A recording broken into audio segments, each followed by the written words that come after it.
नमस्कार दोस्तों, आप सभी का लॉ सीखो के दैनिक समाचार विश्लेषण में। तो चलिए आज के आर्टिकल्स देखते हैं। आज का जो हमारा पहला आर्टिकल है चुनाव आयोग के बारे में है। इलेक्शन कमीशन ऑफ इंडिया जो है उसकी क्या शक्तियां होती है, खासकर मॉडल कोड ऑफ कंडक्ट जो चुनाव आचार संहिता होती है उस दौरान कितनी महत्वपूर्ण भूमिका हो जाती है इलेक्शन कमीशन ऑफ इंडिया की, उसके बारे में हम चर्चा करेंगे। टीएस सेशन के दौर में कितनी शक्तिशाली हुई है, उसके अलावा सुप्रीम कोर्ट का क्या स्टीक रहा है, यहाँ पर क्या बोलना रहा है इलेक्शन कमीशन ऑफ इंडिया की शक्तियों के बारे में, वो भी हम इस आर्टिकल में जानेंगे। उसके बाद में जो हमारा दूसरा आर्टिकल है ग्रीन कॉन्ट्रैक्ट्स के बारे में है कि यहाँ पर कैसे जो विभिन्न कॉरपोरेट हाउसेस है, मैन्युफैक्चरिंग कंपनीज है, ये कैसे यहाँ पर ग्रीन हाउस गैसेस इमिशन को कम कर सकती है और क्या कदम उठाए जा सकते हैं पर्यावरण के लिए, उस पर बात करता है। उसके बाद में जो हमारा तीसरा आर्टिकल है ये गोवा के सिविल कोड के बारे में बात करता है। ये आर्टिकल फैजान मुस्तफ़ा जी जो कि वाइस चांसलर है नालसार यूनिवर्सिटी ऑफ लॉ के, उनके द्वारा लिखा गया है। बड़ा ही दिलचस्प आर्टिकल है। हम कई बार यूसीसी की बात करते हैं तो उदाहरण गोवा सिविल कोड का लेते हैं यहाँ पर, लेकिन गोवा सिविल कोड जो है उसके बारे में भी जानना बहुत ज़रूरी है। तो इसके कुछ बहुत ही स्पेसिफिक जो आर्टिकल्स हैं उनके बारे में इस आर्टिकल में चर्चा करी हुई है। अंत में न्यूज़ इन फ्लैश रहता है जिनमें हम महत्वपूर्ण समाचारों के बारे में चर्चा करते हैं। तो चलिए मैं आगे बढ़ूँ उससे पहले लॉ सीखो के प्रोजेक्ट मैवरिक के बारे में आपको बताना चाहूँगा। ये कोर्स क्लैट के लिए ऑलमोस्ट फ्री कोर्स है, केवल 100 रुपये की राशि में उपलब्ध है। तो चलिए आज का एमसीक्यू देखते हैं, वो है वर्ल्ड हेमोफीलिया डे के बारे में। तो आपका आज का प्रश्न ये है कि वर्ल्ड हेमोफीलिया डे किस दिन बनाया जाता है। हेमोफीलिया ये एक रेयर टाइप की डिजीज़ होती है जिसमें आपका ब्लड नॉर्मली क्लॉट नहीं होता है। तो चलिए ऑप्शंस देखते हैं किस दिन मनाया जाता है वर्ल्ड हेमोफीलिया डे। आपका ऑप्शन ए है 17 मार्च, ऑप्शन बी है 17 अप्रैल, ऑप्शन सी है 27 अप्रैल या ऑप्शन डी 30 अप्रैल। जो भी आपका होता है वो कमेंट बॉक्स में ज़रूर लिखिएगा। वर्णनात्मक प्रश्न की ओर बढ़ते हैं। तो आज का वह यह है कि इलेक्शन कमीशन ऑफ इंडिया की शक्तियों के बारे में आपको बताना है। शक्तियाँ और कितना दायरा होता है इलेक्शन कमीशन ऑफ इंडिया का, चुनाव आयोग का, उसके बारे में आपको बताना। उसके अलावा इलेक्शन कमीशन ऑफ इंडिया को क्या शक्तियाँ मिली हुई है जिसके तहत वो किसी भी कैंडिडेट को उसके साथ में किसी भी पॉलिटिकल पार्टी को डिसक्वालीफाई या डी रजिस्टर कर सकते हैं, या कोड ऑफ कंडक्ट के वायलेशन पे क्या कदम उठाया जा सकते हैं इलेक्शन कमीशन ऑफ इंडिया के द्वारा, उस पर बात करता है। चलिए आज का हमारे आर्टिकल डिस्कस करें उससे पहले ये चीज़ बहुत महत्वपूर्ण है कि आज का जो हमारा ये कोविड-19 का दूसरा दौर चल रहा है, दूसरी लहर चल रही, बहुत लोग बीमार पड़ रहे हैं। तो बहुत ज़रूरी है हम एक दूसरे की मदद करें, यहाँ पर एक दूसरे की जितनी हो सके सहायता करें और हमारी हिम्मत बनाए रखें। जो लोगों को कोविड हो रहा है आशा करता हूँ कि वो जल्द से जल्द स्वस्थ होंगे, उनको या उनके घर में अगर ये किसी को भी हुआ होगा, और यहाँ पर सावधानी बरतते रहे, अपनी इम्यूनिटी पे ध्यान दीजिए और अपने स्वास्थ्य का ज़रूर ध्यान रखिए। तो चलिए आर्टिकल की ओर बढ़ते हैं जो कि इलेक्शन कमीशन चुनाव आयोग के बारे में बात करता है। तो चुनाव आयोग कैसे ये समाचार में आया इनकी शक्तियों के बारे में, तो जैसे आपको पता है असम और वेस्ट बंगाल, पश्चिम बंगाल, केरला, तमिलनाडु, यहाँ पर इलेक्शन चल रहे हैं। इसके कारण यहाँ पर इनकी भूमिका बहुत महत्वपूर्ण हो जाती है चुनाव आयोग की। तो यहाँ पर चुनाव आयोग के दायरे और शक्तियों के बारे में बताया गया है। तो Mohinder Singh Gill was chief election commissioner. 1978 का ये केस है जिसमें बताया गया है कि आर्टिकल अनुच्छेद 324 के अंतर्गत यहाँ पर चुनाव आयोग के पास में बहुत सी शक्तियाँ हैं free and fair election conduct करवाने के लिए। उसके तहत ही मॉडल कोड ऑफ कंडक्ट आचार संहिता जो है वो प्रकाश में आती है।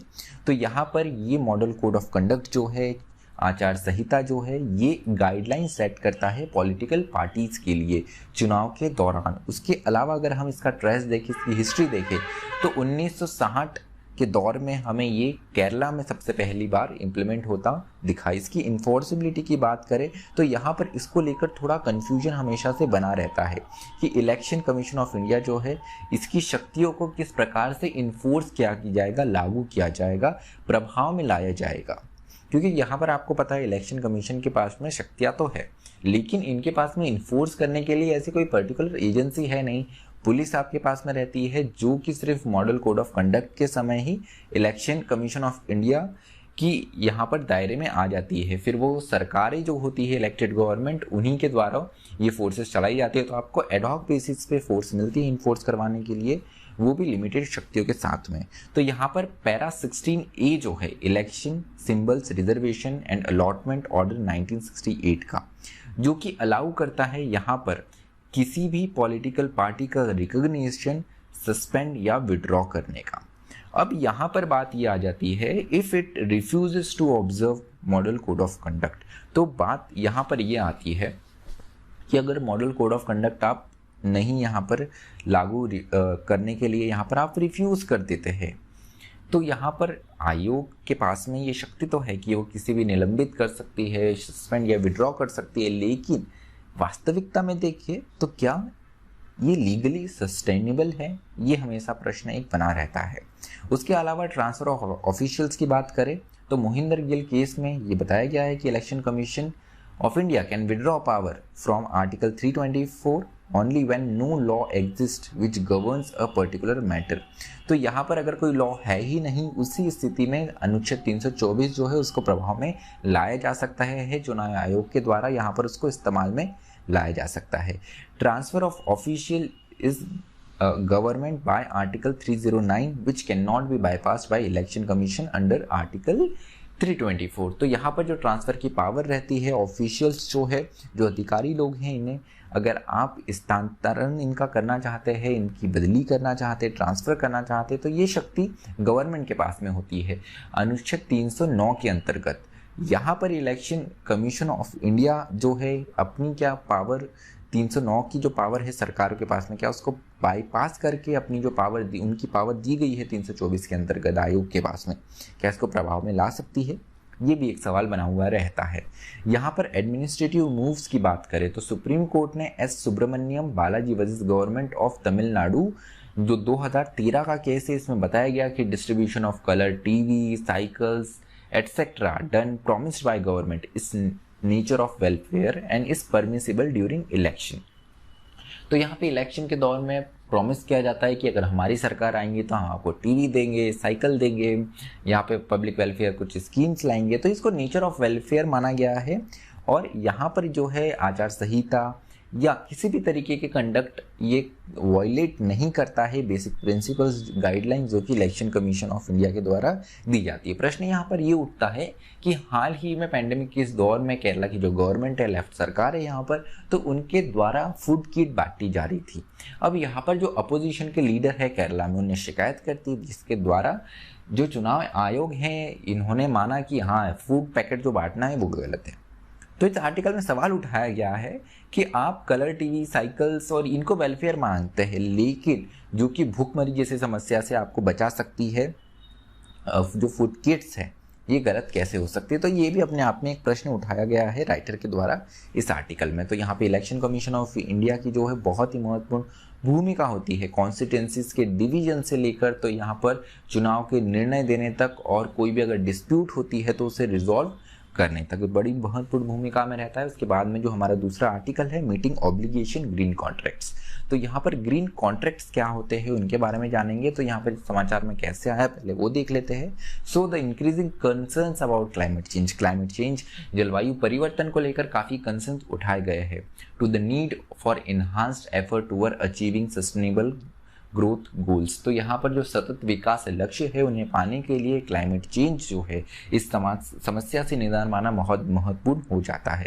तो जो ग्रीन कॉन्ट्रैक्ट्स की बात की गई कि क्या होते हैं ग्रीन कॉन्ट्रैक्ट्स, तो ये वो होते हैं refers to commercial contracts mandating parties to cut down greenhouse gas emission at different stages।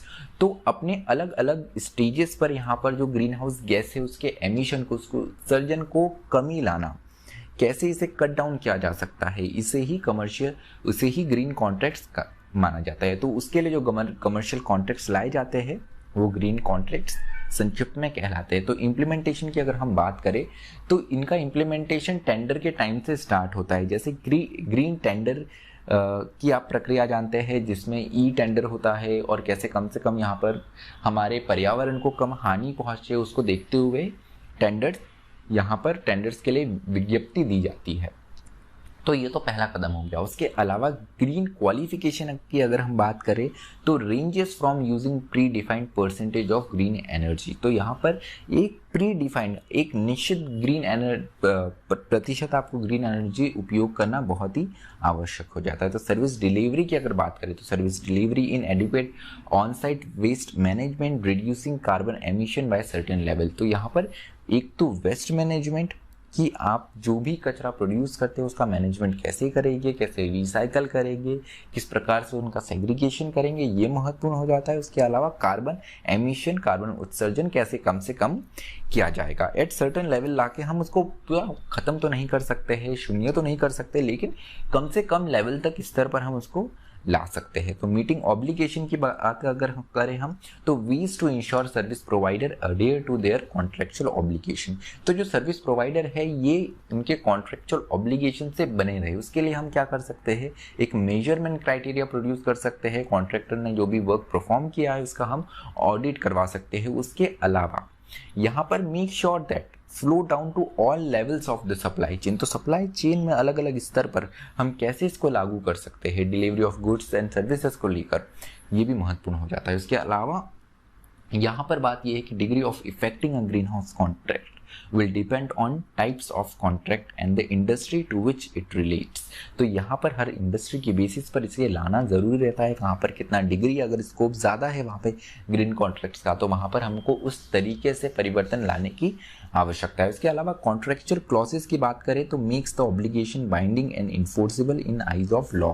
तो यहाँ पर कॉन्ट्रैक्चुअल ऑब्लिगेशन बनाना बहुत ज़रूरी है कि ऐसा क्लॉज हम डालें और यहाँ पर हम लगे तो चाहिए तो हम जो हमारा कानून है उसमें भी थोड़ा संशोधन हम यहाँ पर कर सकते हैं, जिससे हम इसे और प्रभावी इन्फोर्सेबल जो है हम इसे बना सकते हैं।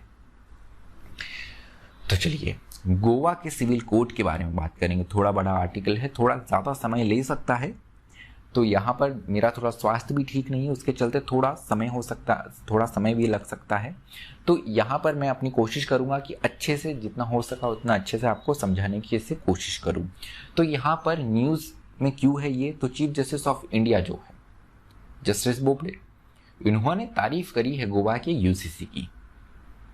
अब यूसीसी की तारीफ करी है तो यहाँ पर फैजान मुस्तफ़ा जी ने इस यूसीसी का पूरा ऑपरेशन करते हुए यहाँ पर कुछ महत्वपूर्ण आर्टिकल्स बताए हैं कि ये इतना एप्रिसिएशन के काबिल है कि नहीं है। तो दो लीगल लेजेंड्स जिन्हें हम कहते हैं, लिविंग लेजेंड्स जो है, यहाँ पर एक ने अप्रिशिएट करा है तो दूसरे ने उनकी खामियां निकाल के बताया है। तो जानते हैं यूसीसी की बात करेंगे तो गोवा सिविल कोड की बात जरूर आएंगी, गोवा सिविल कोड को जानना महत्वपूर्ण हो जाता है। तो यहाँ पर this has brought the debate back to UCC. तो यूसीसी पर डिबेट वापस लेकर आया है इस एप्रिशिएशन में।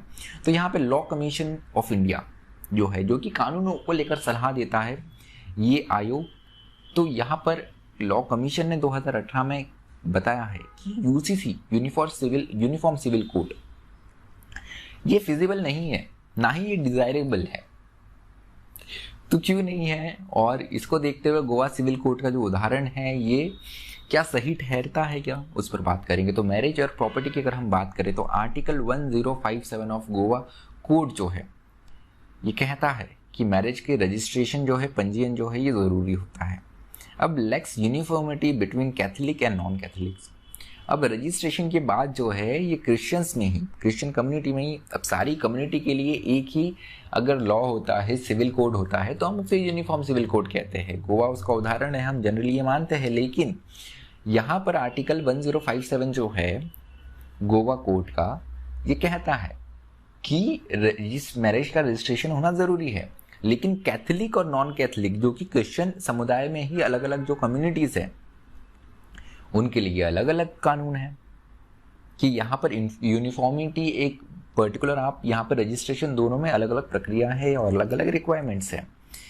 उसके अलावा महत्वपूर्ण बात यहाँ पर ये है, रजिस्ट्रेशन की ही बात करें तो अगर आप शादी करने वाले हैं तो 2 वीक पहले आपको यहाँ पर रजिस्ट्रेशन करना पड़ेगा, आपको इंटेंशन बताना पड़ेगा और एक मैरिज डीड साइन करनी पड़ेगी। जैसे सेल डीड, मॉर्गेज डीड होती है, अलग अलग लीज डीड होती है, वैसे आपको मैरिज डीड साइन करना पड़ेगा। बड़ी ही दिलचस्प है ये चीज़, जैसे हमें भारत के दूसरे भागों में देखने को नहीं मिलती है। उसके अलावा अब एक समस्या इससे ये हो जाती है कि यहाँ पर आपकी शादी होने के बाद में कंफर्मेशन सिग्नेचर्स भी लगता है।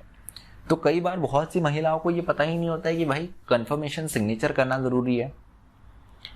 अब उससे होता ये कि मामले जब कोई डिस्प्यूट होती है, मैट्रिमोनियल डिस्प्यूट कोर्ट में जाता है, तो पता लगता है कि मैरिज इररेगुलर है क्योंकि कंफर्मेशन सिग्नेचर हुई नहीं है। उसके अलावा marriage solemnised in churches can be annulled. तो यहाँ पर एनलमेंट, जैसे मैरिज का एनलमेंट जो है ये हो सकता है चर्च ट्राइब्यूनल में। क्यों? क्योंकि यहाँ पर नॉन कंज्यूमेशन अगर हो तो आप एनलमेंट जाके ले सकते हैं चर्च ट्राइब्यूनल में। अब कितना यूनिफॉर्म है, यही सवाल उठाया फैजान मुस्तफा जी ने इसमें। उसके अलावा आर्टिकल 1204 की बात की गई है, जिसमें हस्बैंड जो है वो अगर उसकी पत्नी व्यभिचार करती है तो उस स्थिति में डाइवोर्स ले सकता है। वही वाइफ तब सेपरेशन ले सकती है जब ये पब्लिक स्कैंडल माना जाए, एडल्ट्री अगर हस्बैंड करता है तो।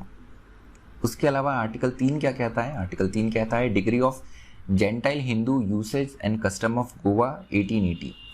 तो गोवा सिविल कोड हमारे पास में है, लेकिन उसके अलावा हमारे पास में degree of gentile Hindus usage custom of Goa 1880 है, जिसमें हिंदूज के लिए उनके कस्टम्स और यूसेज बचाए रखने के लिए इसको लागू किया गया था। तो उसका आर्टिकल 3 कहता है कि हिंदू मैन जो है, जो हिंदू पुरुष है, ये दूसरी वाइफ लेकर आ सकते हैं, दूसरी शादी कर सकते हैं।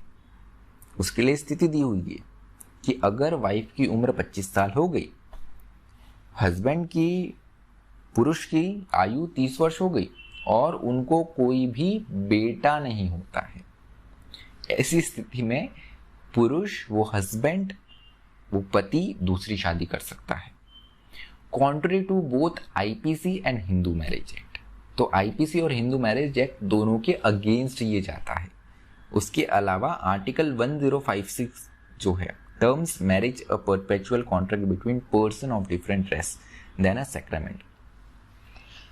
हिंदू लॉ में देखें तो ये एक पवित्र रिश्ता कहलाता है, एक सैक्रामेंट कहलाता है। मुस्लिम लॉ में ये कॉन्ट्रैक्ट कहलाता है। तो यहाँ पर अगर हम गोवा सिविल कोड में देखें तो इसे एक परपेचुअल कॉन्ट्रैक्ट माना जाता है, एक सैक्रामेंट, पवित्र रिश्ता नहीं माना जाता है। उसके अलावा कोर्ट में शादी के पूर्व 4 कॉन्ट्रैक्ट की बात करी हुई है, जिसमें नॉन कम्युनियन ऑफ प्रॉपर्टी, ये प्रॉपर्टी जो आपकी संपत्ति है ये एक नहीं रहेगी। तो यहाँ पर total segregation of asset before and after marriage, तो असेट के सेपरेशन की बात की गई है। शादी के पहले क्या स्थिति रहेंगी, शादी के बाद क्या स्थिति रहेंगी, इसकी बात की गई है।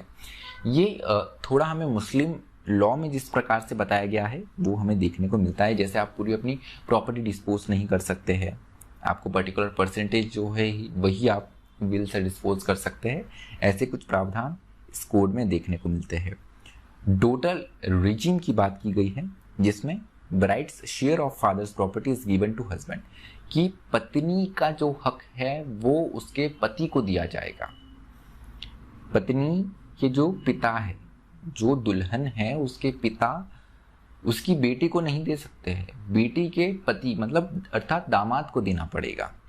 और वही डाइवोर्स अगर होता है तो यहाँ पे प्रॉपर्टी इक्वली डिवाइड होगी, या मृत्यु होती है उस स्थिति में भी प्रॉपर्टी इक्वली डिवाइड होगी। तो ये भी एक प्रश्न चिन्ह है कि क्या आज के दौर में ये कानून सही है। डिफरेंट स्टेट्स, डिफरेंट लॉज की बात करें तो गोवा की बात कर ली। उसके अलावा अगर हम देखें तो देश में अलग अलग जगह पर, अगर हिंदू लॉ में भी देखें तो अलग अलग जगह यूसेस, कस्टम्स है वो माना जाता है। मिताक्षरा दयाभागा लॉ है हिंदू में, आपको 2 स्कूल्स देखने को मिलती है, क्योंकि पूरा हिंदू लॉ अभी भी कोडिफाइड नहीं है। उसके अलावा ये देखा जाता है कि हिंदू में, जैसे हमको पता है, स्पिंदास जो है क्लोज रिलेटिव में आप शादी नहीं कर सकते, लेकिन वही साउथ इंडिया में हमें यहाँ पे क्रॉस कजिन मैरिज जो है वो ऑस्पिशियस माना जाता है। क्लोज रिलेटिव में मैरिज ऑस्पिशियस माना जाता है। महाराष्ट्र में भी ये देखने को मिलता है। उसके अलावा there is no uniformity of personal laws amongst Muslim and Christians. तो यहाँ पर यूनिफॉर्मिटी नहीं है पर्सनल लॉ में मुस्लिम और क्रिश्चियंस के। उसके अलावा नागालैंड, मेघालय और मिजोरम, इनके अपने आप में अलग ही कस्टम्स रहे हैं। तो उसको देखते हुए भी यहाँ पर क्या हम यूनिफॉर्म सिविल कोड ला सकते हैं पूरे देश में, ये भी एक प्रश्न रहेगा, क्योंकि ट्राइबल्स के अपने अलग अलग कस्टम्स रहते हैं, अपने अलग अलग रिचुअल्स रहते हैं। केवल नागालैंड, मेघालय, मिजोरम ही नहीं, महाराष्ट्र, छत्तीसगढ़, मध्य प्रदेश, गुजरात, यहाँ पर जो अलग अलग जनजातियाँ पाई जाती है, आदिम जनजातियाँ पाई जाती हैं, इनके भी अपने अपने यहाँ पर कस्टम्स देखने को मिलते हैं। सरनकोट की भी बात की गई है झारखंड में आदिवासियों के लिए, वो भी अपने आप में डिफरेंट है। चलिए न्यूज़ इन फ्लैश पे आते हैं, जल्द से इसे ख़त्म करेंगे, काफ़ी डिटेल्ड है फिर भी। तो वर्ल्ड हेरिटेज डे जो है ये 18 अप्रैल को हर वर्ष बनाया जाता है। इसे international day of monuments and sites भी कहा जाता है। 2021 का जो थीम है ये है कॉम्प्लेक्स पास्ट डाइवर्स फ्यूचर्स। दूसरी जो खबर है मेघालय से है, चमगादड़ के बारे में। तो इंडिया में पहली चमगादड़ मिली है स्टिकी डिस्क के साथ, मेघालय में पाई गई है। ये बाम्बू जो ट्री होता है उस पर निवास करती है। जो तीसरी खबर है ये कोरोना से ही रिलेटेड है। ऑक्सीजन का शॉर्टेज जो है देश के अलग अलग हिस्सों में देखने को मिल रहा है, उसके लिए रेलवे के द्वारा ऑक्सीजन एक्सप्रेस चलाई जा रही है। तो खाली जो एम्प्टी टैंकर्स है ये कलम्बोली और बोईसर रेलवे स्टेशन जो है मुंबई के पास में आते हैं, वहाँ से रवाना किए जाएंगे मेडिकल ऑक्सीजन के लिए विशाखापट्टनम, जमशेदपुर, राउरकेला और बोकारो में।